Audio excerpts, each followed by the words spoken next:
बिस्मिल्लाहिर्रहमानिर्रहीम। अस्सलाम वालेकुम नाज़रीन, आप यूट्यूब चैनल देख रहे हैं। मैं इमरान खान हूँ। सबसे पहले तो जो इमरान खान साहब से सहाफ़ियों से मुलाकात हुई, इस हवाले से आज जिस खबर का सबसे ज़्यादा इंतज़ार था वो ये थी कि शेर अफजल मरवत के बारे में इमरान खान साहब सहाफ़ियों को क्या जवाब देते हैं। तो 3 मरतबा सवाल किया गया शेर अफजल मरवत के बारे में। इमरान खान साहब ने जवाब दिया नहीं, बल्कि उन्होंने कहा कि मैं इसके बारे में बाद में बात करूँगा। लेकिन उन्होंने इंतज़ार पंजूथा साहब से बड़ी तफसीली बातचीत की और सहाफ़ियों को ये महसूस हो रहा था कि शायद वो बाहर निकल के बता पाएंगे शेर अफजल मरवत के बारे में। और फिर फाइनली इंतज़ार हुसैन पंजूथा साहब जब बाहर निकले तो उन्होंने कुछ तफसीलात बताई और उनका जो बोलने का अंदाज़ था, जिस तरह वो शेर अफजल मरवत को मुखातिब कर रहे थे, यानी वो जो तरीक़ाकार था उनके बोलने का और बताने का, ऐसा लगता है कि उनको बड़े सख्त ऑर्डर मिले हैं कि इस तरह जाके बाहर बात करनी है। तो उन्होंने कहा जी शेर अफजल मरवत साहब को बहुत समझाया गया, इन्होंने इमरान खान साहब के बारे में और पार्टी के दीगर लोगों के बारे में गलत बातें की हैं शेर अफजल मरवत साहब ने, और इनको 3 मरतबा मौका दिया गया है। जो कुछ भी उनके खिलाफ कार्रवाई हुई, जो पहले शोकाज नोटिस हुआ वो भी इमरान खान साहब के कहने के ऊपर हुआ, जो इंक्वायरी हुई वो भी इमरान खान साहब के कहने के ऊपर हुई, जो अहकामात जारी किए गए वो भी इमरान खान साहब के कहने के ऊपर हुए। और अब जब शेर अफजल मरवत साहब को फाइनली ओहदे से हटा दिया गया तो उनका ये क्लेम है कि शेर अफजल मरवत साहब को इमरान खान साहब के कहने के ऊपर हटाया गया है। इंतज़ार हुसैन पंजूथा साहब वो शख्सियत हैं जो इमरान खान साहब को रेगुलर मिलने वालों में शामिल हैं, और इमरान खान साहब अपने जो पैगामात हैं वो इनके ज़रिए बाहर अक्सर भिजवाते हैं। जब पॉलिटिकल क़यादत जो है वो कभी ऐसा लगता है कि डंडी वंडी मार रही है, तो ये आकर बताते हैं कि एक्चुअली अंदर क्या चल रहा है और इमरान खान साहब ने क्या बताया है। अब इसमें पाकिस्तान तहरीक इंसाफ में एक धड़ेबंदी हो गई थी शेर अफजल मरवत साहब को लेकर। सबसे पहले तो ये हुआ कि बैरिस्टर गौर साहब ने इसको डिसोन कर दिया। उन्होंने कहा जी नहीं, ऐसा तो हुआ ही नहीं, और रुकनीत जो मनसूखी है उस मामले में पाकिस्तान तहरीक इंसाफ की क़यादत जो है उसके अंदर धड़े बन गए थे। शेर अफजल मरवत की पार्टी की बुनियादी रुकनीत मनसूखी के मामले पर तहरीक इंसाफ की क़यादत में इख्तलाफात हो गए थे, और पीटीआई के कायम मकाम सेक्रेटरी इत्तलात शुएब शाहीन की जानिब से शेर अफजल मरवत को पार्टी से निकालने की तस्दीक की गई थी, और ये कहा गया कि पार्टी चेयरमैन के कहने पर निकाला है। जबकि चेयरमैन पीटीआई बैरिस्टर गौहर जो हैं वो शेर अफजल मरवत की हमायत में सामने आ गए थे। उन्होंने कहा कि शेर अफजल मरवत इमरान खान के वफादार साथियों में से एक है, इनकी बुनियादी रुकनीत ख़त्म करने का नोटिफिकेशन मेरे इल्म में नहीं है। और कुछ लोगों ने उसको जाली करार दिया, कुछ लोग कह दिए ठीक है। यानी ऐलान के फौरी बाद चेयरमैन जो है पाकिस्तान तहरीक इंसाफ के बैरिस्टर गौहर, उन्होंने उनकी रुकनीत मनसूखी का नोटिफिकेशन जाली करार देते हुए वापस करवाने का ऐलान भी किया था। उन्होंने कहा कि ये नोटिफिकेशन जाली है। इनका कहना था कि मज़कूरा फैसले का मुझे इल्म नहीं है और ना ही मैंने किसी ऐसे इकदाम की मंजूरी दी है। तो जनाब ये बैरिस्टर गौहर साहब की बात थी। कुछ लोग कह रहे थे कि पार्टी के अंदर है, कुछ लोग कह रहे थे कि निकल गए हैं। लेकिन एक दो चीज़ें देखें हमें जहन में रखनी पड़ेगी। पार्टी तो इमरान खान साहब की है, और शेर अफजल मरवत साहब को जो मकबूलियत मिली वो उन्होंने इमरान खान साहब का मुकदमा लड़ा, इमरान खान साहब के साथ खड़े हुए, और उन्होंने बहुत मुश्किल वक्त में बड़ा परफॉर्म किया है। यानी ये वो वक्त था जब कोई भी नहीं निकल सकता था, लेकिन शेर अफजल मरवत निकलते थे। अब उनकी पार्टी के अंदर कोई लोग ये कहते हैं कि क्योंकि शेर अफजल मरवत साहब के ताल्लुकात थे एस्टेब्लिशमेंट के साथ, लिहाजा हमें निकलने नहीं देते थे। यानी अली अमीन गंडापुर को, मुराद सईद को, अमाद अजहर को, बाकी बहुत सारे लोगों को, उनको निकलने नहीं देते थे, और शेर अफजल मरवत साहब को रोकते नहीं थे। यानी जितने भी पाकिस्तान तहरीक इंसाफ के रहनुमा हैं वो लंबे लंबे अरसे से जेलों में हैं, लेकिन शेर अफजल मरवत साहब गिरफ्तार होते थे फ़ौरन बाहर आ जाते थे। ये उनकी तरफ से एक पॉइंट ऑफ व्यू है। दूसरी जानब शेर अफजल मरवत साहब का और उनके हमायतियों का अपना एक पॉइंट ऑफ व्यू है। वो ये कहते हैं कि जितनी लड़ाई शेर अफजल मरवत ने लड़ी है और जिस तरह उन्होंने जलसे जुलूस किए हैं, निकल कर उन्होंने इमरान खान के लिए मेहनत की है, उस वक्त कोई भी नहीं कर पा रहा था। तो ये दूसरा पॉइंट ऑफ व्यू है। लेकिन जो असल पॉइंट ऑफ व्यू है वो है जो इमरान खान साहब का है, और इमरान खान साहब ने ऐलान करवा दिया बाकायदा इंतज़ार हुसैन पंजूथा साहब की तवस्सुत से कि उन्होंने बाहर आके कह दिया कि जो कुछ उन्होंने इमरान खान साहब के बारे में कहा है और जो कुछ उनका पॉइंट ऑफ व्यू है उससे इत्तफाक नहीं करते, और इमरान खान साहब के कहने पर इनको ओहदे से हटा दिया गया है, इनको पार्टी से निकाल दिया गया है। और जो लेटर जारी हुआ है वो इमरान खान साहब की हदायत के ऊपर जारी हुआ है।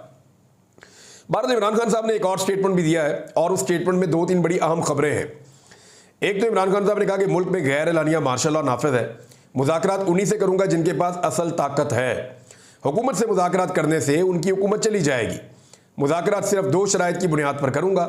पहली शर्त यह है कि आईन के दायरा कार में रहकर मुज़ाकरात होंगे, जबकि दूसरी शर्त यह होगी कि मेरा चोरी किया गया मैंडेट मुझे वापस किया जाए। अच्छा, अब आइन के अंदर तो उन इदारों का किरदार ही कोई नहीं है जिन इदारों से इमरान खान साहब ने मुज़ाकरात करने हैं, लेकिन ये ज़रूरी है कि वो इदारे आइन की हुदूद में आ जाए। यानी इस्टेब्लिशमेंट का तो आइन में रोल ही कोई नहीं है ना कि वो सियासत के अंदर मुज़ाकरात के अंदर हिस्सा ले, लेकिन क्योंकि इमरान खान साहब के बकौल वो ये काम कर रहे हैं तो उन्हें आइनी हुदूद में लाने के लिए ये मुज़ाकरात उन्हें लगता है ज़रूरी है। यानी मैं देखता हूँ कि हमारे कुछ सहाफ़ी दोस्त हैं, वो दिन रात ये बताते हैं कि इस्टेब्लिशमेंट ने ये तय कर लिया है, सियासतदानों की तो कोई औकात ही नहीं है, हुकूमत की तो कोई वो औकात ही नहीं बताते। वो ये कहते हैं कि इस्टेब्लिशमेंट ने तय कर दिया कि इमरान खान को नहीं आने दिया और पाकिस्तान तहरीक इंसाफ को जो है वो दबा के रखना है, पाकिस्तान तहरीक इंसाफ जो है उसको सर नहीं उठाने देना। ये फैसला इस्टेब्लिशमेंट ने किया है हमारे कुछ सहाफ़ी दोस्तों के मुताबिक। बड़े फ़ख्र से वो ये बातें बताते हैं, हालांकि ये गैर जमहूरी है। लेकिन जैसे ही इमरान खान साहब कहते हैं कि जी फिर मैं इस्टेब्लिशमेंट के साथ बातचीत करता हूँ, तो साथ ही हमारे वो सारे साथी जो हैं वो कुछ और बातें शुरू कर देते हैं कि ये कैसे हो सकता है। यानी एक तरफ गलत चीज़ जो है उसकी खबर खुद ला कर देते हैं, दूसरी तरफ इमरान खान साहब जो है वो जब कहते हैं कि मैं इस्टेब्लिशमेंट से बात कर देता हूँ अगर खराबी वहाँ पे तो साथ ही वो कहते हैं नहीं नहीं नहीं ये आप गलत तरफ जा रहे हैं। एक तरफ कहते हैं कि सियासतदानों के पल्ले कख नहीं है, उनका फैसला कोई नहीं है, दूसरी तरफ इमरान खान साहब को कहते हैं कि उन्हीं सियासतदानों के साथ जाकर बैठकर बात करो। तो ये कोई बात समझ नहीं आती, इसकी कोई मंतक नहीं है। बहरहाल इमरान खान साहब कमज़ोर दिखाई दे रहे थे फिज़िकली, सहाफ़ियों ने ये नोट किया, और ख़ासे कमज़ोर दिखाई दे रहे थे। तो उस पर इमरान खान साहब ने 2 मरतबा बताया कि मुझे फूड पॉइजनिंग हो चुकी है और फ्रिज की सहूलत यहाँ पे नहीं है तो खाना ख़राब हो जाता है, जो खाने पीने की चीज़ें हैं वो ख़राब हो जाती हैं, फिर जब मैं उसे खाता हूँ तो वो फूड पॉइजनिंग का इशू हो जाता है। 2 मरतबा मुझे ये हुआ है और नवाज शरीफ को फ्रिज और दीगर सहूलियात मैसर थी, लेकिन मैं गिला नहीं कर रहा। ये भी इमरान खान साहब ने कहा, मैं ना कोई डिमांड कर रहा हूँ ना मैं कोई गिला कर रहा हूँ, लेकिन मैं ये बता रहा हूँ कि मेरी जो कमज़ोर हालत है इस वक्त वो इसलिए है कि मुझे 2 मरतबा फूड पॉइजनिंग हुई है, और वो इसलिए हुई है कि मेरा खाना बासी हो जाता है पड़ा पड़ा, जब मैं उसे खाता हूँ तो प्रॉब्लम आ जाती है। अच्छा, इसके बाद उन्होंने कहा कि रेफरेंस से बरी होने के बाद मोहसिन नकवी चेयरमैन नैब और तफ्तीशी अफसरान समेत झूठे बयान देने वालों पर केस करूँगा। दुनिया में जमहूरियत इखलाकियात की बुनियाद पर चलती है, कभी भी पार्लियामेंट डंडे के जोर पर नहीं चली। ये सारी इखलाकी कुव्वत सर से उतार कर पार्लियामेंट में बैठे हुए हैं, ये माजी की तरह दोबारा अदालतों पर हमला आवर हो रहे हैं। इमरान खान ने कहा कि मेरी 10 अरब की सालाना वर्थ है, बनी गाला कैंप ऑफिस के तमाम अखराजात खुद बर्दाश्त करता था। फिर उन्होंने अपने केस के बारे में चीज़ें बताई इमरान खान साहब ने, लेकिन साथ ही इमरान खान साहब ने बताया कि 18 मार्च को बनी गाला रिहाइशगाह पर छापा मारने से पहले तमाम कीमती अशिया वहाँ से हमने महफूज जगह पर मुंतकिल कर दी थी। जिस हार पर मुझे सज़ा दी गई, मैंने गलती से बता दिया कि वो हमारे पास मौजूद है। हार मेरे पास मौजूद होने से नैब फंस गई थी, इसलिए मुझे जल्दी में सज़ा सुना दी गई। साबिक कमिश्नर रावलपिंडी ने जो कुछ कहा, वक्त ने उसे सच साबित कर दिया। सहाफ़ी ने सवाल किया इमरान खान साहब से कि फ़ौज ने कहा है कि आप अवाम के सामने माफ़ी मांगें। इस पर इमरान खान साहब ने जवाब दिया कि उनको माफ़ी मेरे से मांगनी चाहिए, जुल्म मेरे साथ हुआ है, मुझे रेंजर्स ने अगवा किया है, मैं क्यों माफ़ी मांगूं, माफ़ी वो मांगे। अच्छा, इस पर इमरान खान साहब के वकला ने मुझे एक बात बताई और उन्होंने बड़ा क्लियरली ये कहा कि इमरान खान साहब एक केस रेंजर्स के ऊपर करने जा रहे हैं, और रेंजर्स पे वो केस इसलिए करने जा रहे हैं कि वो ये कहते हैं कि मैं साबिक वज़ीर आज़म था, मैं एक अदालत में मौजूद था, मैं अपना बायोमेट्रिक करवा रहा था, मुझे वहाँ से मार कुटाई करके उठाकर ले गए रेंजर्स वाले और मुझे अगवा किया गया, और बाद में वो गिरफ्तारी कलअदम और गलत करार दी गई, तो इस पे मेरा ये हक बनता है कि मैं मुकदमा करवाऊं। अब क्योंकि इस्लामाबाद हाई कोर्ट के चीफ जस्टिस ने कहा था कि इस मामले के ऊपर इंक्वायरी करेंगे, उन्होंने तो की नहीं, तो इमरान खान साहब कहते हैं कि अब वो एक मुकदमा करवाएंगे या इसके ऊपर केस बनाएंगे। तो रेंजर्स के ऊपर केस करने का इमरान खान साहब कह रहे हैं मैं करूँगा, और वो मेरे से माफ़ी मांगे। फिर एक सहाफ़ी ने सवाल किया कि महमूद अचकज़ई ने इनकार किया है कि वो आपकी जानिब से फ़ौज से मुज़ाकरात नहीं करेंगे। इस पर इमरान खान साहब ने कहा कि महमूद अचकज़ई से सियासी जमातों से मुज़ाकरात का कहा है। सहाफ़ी ने लुकमा दिया कि आप गुज़िश्ता समात पर दिए गए अपने बयान से यू टर्न ले रहे हैं। इस पर इमरान खान का कहना था कि mother of all U turn तो वो है जिसने वोट को इज्जत दो का नारा लगाकर बूट को इज्जत दे दी। इमरान खान से पूछा गया कि क्या आपने अपनी जमात को फ़ौज के खिलाफ बयानात देने से रोका है। इस पर इमरान खान का कहना था कि गवर्नमेंट का कोई भी इदारा गलत काम करेगा तो तनकीद करेंगे। मुझे कहा गया कि GHQ के सामने पुरअमन एहतजाज की कॉल देकर गलत किया। आइन में कहाँ लिखा है कि GHQ के सामने एहतजाज करना जुर्म है। सहाफ़ियों ने इमरान खान साहब से शेर अफजल बनवत के बारे में 3 दफ़ा पहले भी मैंने आपको बताया सवाल किया, तो इमरान खान साहब ने जो है वो इस पे बात नहीं की। उन्होंने कहा बाद में बात करेंगे। और शेर अफजल मरवत से मुताल्लिक सवालात पर इंतज़ार पंजूथा बानी पीटीआई को अपनी तरफ मुतवज्जा करते और इनके कान में सरगोशियाँ भी करते रहे। और इमरान खान ने कहा कि बाद में बात करेंगे। फिर मैंने आपको पहले बता दिया कि इंतज़ार पंजूथा साहब ने बाहर निकल कर कैसे शेर अफजल मरवत के बारे में सारी तफसीलात सामने रखी हैं। अब एक स्टेटमेंट जो है वो 9 मई जो है वो सबके हलक में अटका हुआ है। तो अली अमीन गंडापुर साहब ने एक स्टेटमेंट दिया है 9 मई को लेकर। उन्होंने कहा ठीक है जी 9 मई पे माफ़ी मांगने के लिए तैयार है, लेकिन पहले हमारी गलती साबित की जाए। अडियाला जेल में इमरान खान से मुलाकात की उन्होंने और उसके बाद उन्होंने रावलपिंडी में मीडिया से बात की। अली अमीन गंडापुर ने कहा कि गलती आपकी हो और कहा जाए कि माफ़ी मैं मांगूं तो ऐसा नहीं हो सकता। उन्होंने कहा कि बातचीत होती रहती है लेकिन अभी फैसला कुन मरले में नहीं पहुंचे, ज़बरदस्ती के कामों से मुज़ाकरात नहीं होते। अली अमीन गंडापुर ने कहा कि मुल्की हालात पर इमरान खान को तशवीश है। बानी पीटीआई ने कहा है कि हमारा मैंडेट छीना गया है। उन्होंने कहा कि हमारे साथ ज्यादती हुई है, हमारी खवातीन अब भी जेलों में है, जबकि मौजूदा हुकूमत अदालतों के अहकामात मानने से इनकारी है। अच्छा, शेर अफजल मरवत को नोटिस पार्टी चेयरमैन की हदायत पर ही दिए गए हैं। उनको कहा गया था कि कोई भी तनकीद करता है तो बर्दाश्त कर ले, ये पार्टी का मामला है, हम पार्टी के अंदर ही हल कर लेंगे।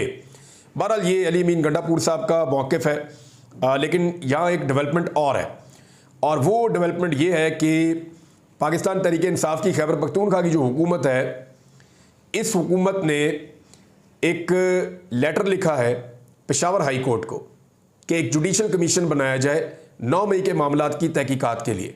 तो अली अमीन गंडापुर ने वही बात की कि जी पहले तो साबित करें ना कि मैं गलत हूँ, पहले तो साबित करना पड़ेगा कि गलत कौन है। गलती कोई और करे और माफ़ी हम मांगे, साजिश कोई और करे और माफ़ी हम मांगे, तो ऐसे तो नहीं होगा। हमारी गलती साबित कर दें फिर हम माफ़ी मांग लेंगे, और साबित कैसे होगी? किसी इंक्वायरी में ही होगी।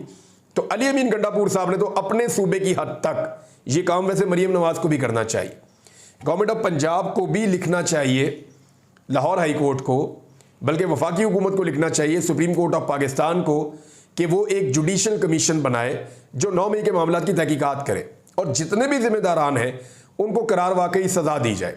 फुटेज भी निकालें, सारी चीज़ें देखें, हकायक इकट्ठे करें और सबको सज़ा दें, बिला तफरीक सबको सज़ा दें, जो लोग भी 9 मई के लिए मुलव्विस हैं या जितने लोग भी 9 मई के लिए जिम्मेदार हैं। इमरान खान साहब जब रेंजर्स वाले केस की बात करते हैं तो उसमें सारा 9 मई और बाकी सारी चीज़ें उसमें आ जाएंगी। बहरहाल इसमें लीड ली है खैबर पख्तूनख्वा में पाकिस्तान तहरीक इंसाफ की हुकूमत ने, और उन्होंने वहाँ पे जो ख़त लिखा वो ख़त मौसूल हो गया पेशावर हाई कोर्ट को। अब देखना यह है कि पेशावर हाई कोर्ट उसके ऊपर किस नौइयत का जुडिशल कमीशन बनाती है और किस तरह की तहकीकात होती हैं और कैसे TORs इसके बारे में बनते हैं। इस पर हम बात कर लेंगे। जमात इस्लामी का धरना है, वहाँ पे डेवलपमेंट्स हो रही हैं। पाकिस्तान पीपल्स पार्टी ने एक मौक़िफ़ लिया है और ये बहुत इंपॉर्टेंट है, पहले मैं इस पर बात कर लूँ। नैयर बुखारी साहब जो हैं ये आसिफ अली जरदारी साहब के बहुत करीबी साथी हैं, और जरदारी साहब का इन पर बहुत इन्हिसार होता है, और आप ये समझ सकते हैं कि जो बात ये करते हैं ये वो उन बातों में से है जो जरदारी साहब एक्चुअली चाह रहे हैं। तो पाकिस्तान पीपल्स पार्टी पार्लियामेंटेरियन के सेक्रेटरी जनरल नैयर बुखारी का कहना है कि हुकूमत को खतरा है तो वजीर आज़म असम्बली तोड़ने की एडवाइस करें और इंतखाबात करवा लें। पीपल्स पार्टी ये क्यों कह रही है, ज़रा इसको समझें कि पीपल्स पार्टी को ये आइडिया है कि नवाज शरीफ साहब ने एक लड़ाई नई शुरू कर दी है, और नवाज शरीफ साहब अब वो वादे याद दिला रहे हैं उन लोगों को जिन्होंने नवाज शरीफ साहब से लंदन में वादे किए थे कि जनाब आपको 2/3 अक्सरियत मिल जाएगी। तो नवाज शरीफ साहब कबूतर उड़ाते हुए जो पाकिस्तान तशरीफ़ लाए थे वो 2/3 अक्सरियत के चक्कर में पाकिस्तान आए थे। 2/3 अक्सरियत नवाज शरीफ साहब को मिली नहीं। उसके बाद वो नाराज़ फिरते हैं और अब वो बार बार गिला और शिकवा करते हैं। तो उन्हें जवाब दिया जाता है कि जनाब आपने तो 20-25 सीटें आपने जीती हुई हैं मियाँ साहब, इलेक्शन के अंदर आप अपनी सीटें दोनों हार गए हैं, आपकी बेटी आपका भतीजा सारे आपका ख़ानदान इलेक्शन हार गया है। तो ऐसी सूरत हाल में 2/3 अक्सरियत आपको कैसे दिला दें? मुल्क के अंदर एक हद तक ही धांधली हो सकती है, यानी इस मरतबा तो कई हदें क्रॉस करके धांधली हुई है, और वो भी कामयाब नहीं हुई। तो उसके बाद फिर जाली फॉर्म 47 आ गए, उनके ऊपर हुकूमत बना दी। लेकिन मियाँ साहब बज़िद थे कि उनको 2/3 अक्सरियत दी जाए, क्योंकि 2013 में उनको 2/3 अक्सरियत दी गई थी और 2017 में वो उनकी हुकूमत चली गई थी, लिहाजा उनको उसी तरह की हुकूमत वापस चाहिए। 2/3 अक्सरियत मियाँ साहब मांगते हैं। अब मियाँ साहब जो है इस मामले के ऊपर ज़रा थोड़ा सा सख्त रद्द-ए-अमल दे रहे हैं, जिसके बाद हुआ ये है कि मियाँ साहब का जो कौमी असम्बली का हल्का है NA 130, जहाँ से वो अब वाहिद हल्के से MNA रह गए हैं, वो हल्का अब खुलना शुरू हो गया है। कभी पत्तन की रिपोर्ट आ जाती है, कभी कोई और फैक्ट सामने आ जाता है। ये ऐसे ही नहीं हो रहा, बिला वजह नहीं हो रहा। मैं बात करूं, सिद्दीक जान बात करें, या बेचारे जो सहाफ़ी पाकिस्तान के अंदर मौजूद नहीं है, बाहर हैं, वो बात करें, या चले पाकिस्तान तहरीक इंसाफ के लोग, जो लोग इलेक्शन हारे हैं, वो लोग बात करें, तो वो तो एक अलग चीज़ है ना। लेकिन अब वो लोग बात कर रहे हैं जिनका बात करना इतना आसान नहीं था। वो नवाज शरीफ के हल्के को स्पेसिफिकली अलग करके बात कर रहे हैं बहुत सारे लोग।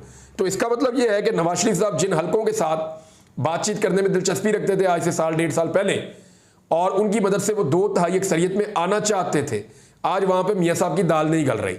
और जब मियां साहब ने थोड़ा सा एक्सीलेटर पे पांव रखा है, तो दूसरी जानिब से NA 130 जो है वो भी खुल गया है।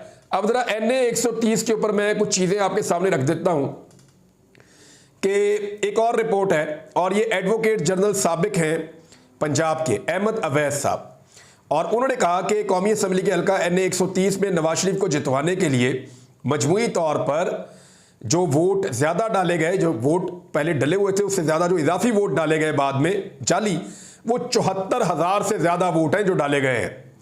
और अहमद अवैस साहब ने प्रेस कॉन्फ्रेंस करते हुए कहा कि आईन वो ज़ाब्ता है जो निज़ाम हुकूमत को चलाता है। और अहमद अवैस साहब ने यह भी कहा कि यास्मीन राशिद के हल्के NA 130 में धांधली वाज़े है। नवाज शरीफ को जितवाने के लिए हल्के के कुल वोटों से ज्यादा वोट डाल दिए गए। जितवाने के लिए मजमूई वोटों से 74,000 वोट जायद डाले गए हैं, जबकि यास्मीन राशिद साहिबा को जेल में रखने का कोई कानूनी जवाज मौजूद नहीं है।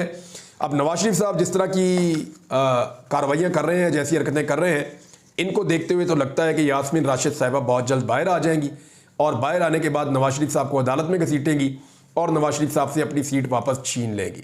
जो नवाज शरीफ साहब कर रहे हैं, होना तो यही है, क्योंकि नवाज शरीफ साहब एक मरतबा फिर अंगड़ाई लेके वापस कहीं, इमरान खान साहब कहते हैं ना कि वो बूट को इज्जत देना शुरू कर दी वोट को इज्जत देते देते, तो ऐसा लगता है कि नवाज शरीफ साहब वापस अब वोट को इज्जत देने वाले बयानिए की तरफ जाने की कोशिश कर रहे हैं। तो ऐसी सूरत हाल में यास्मीन राशिद साहिबा का बाहर आ जाना और फिर यास्मीन राशिद साहिबा का उनकी जीती हुई सीट वापस लेना, ये इंसाफ तो फिर देना पड़ जाएगा इदारों को। और जैसे ही ये मामला ट्रिब्यूनल में आएगा तो एकदम ये पाकिस्तान तहरीक इंसाफ के हक में आ जाएगा, क्योंकि नवाज शरीफ साहब अपनी दोनों सीटें हार चुके हैं। और अगर ज़्यादा शोर मचेगा तो फिर महर शराफत अली, जो पाकिस्तान तहरीक इंसाफ का उम्मीदवार था, जिसने मरीम नवाज को शिकस्त दी थी, वो भी अपनी सीट वापस ले लेगा। ये मैं जानता हूँ अच्छी तरह इस बात को कि शरीफ खानदान जो है वो तब तक ही इक़्तिदार में रह सकता है जब तक वो उस फार्मूले पर अमल दरामद करें जो फार्मूला एक दिन मरीम नवाज ने एक वीडियो में कहा था। क्या कहा था आपको याद होगा, मैंने कई दफ़ा सुनाया कि वो तरीका मुझे अच्छी तरह आता है। वो तरीका जब तक उसके ऊपर नून लीग चलेगी तब तक वो इक़्तिदार में रहेंगे। जिस दिन वो इस तरीके से हटेंगे तो उनकी जो जाली सीटें हैं वो पत्तों की तरह झड़ेंगी। अब तक के लिए इतना ही। अपना ख्याल रखिएगा, अपने इस चैनल का भी। अल्लाह हाफ़िज़।